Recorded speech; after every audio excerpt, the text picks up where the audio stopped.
కానీ అందరూ ఏమనుకుంటున్నారు అంటే నక్సలైట్లు చేయబట్టి అసలు ఆదివాసుల బతుకులు మారతలేవు, ఆదివాసుల జీవితం అక్కడే ఉంటుంది, ప్రభుత్వం నుంచి ఎట్లాంటి ప్రభుత్వ సదుపాయాలు ఎట్లాంటి కలుగుతలేవు అని చెప్పి ఆదివాసీల నాశనానికి మూల కారణం మావోయిస్ట్ పార్టీ అని చెప్పి చాలామంది అంటున్నారు. దానిపై మీ అభిప్రాయం ఏంటి?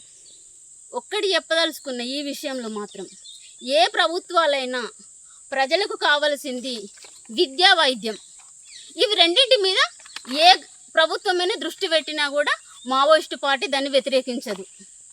రోడ్ల మీద దృష్టి పెడితే దానికి ఏం అవసరం లేదు. ఎందుకు అనంటే వాళ్ళు తాత ముత్తాతల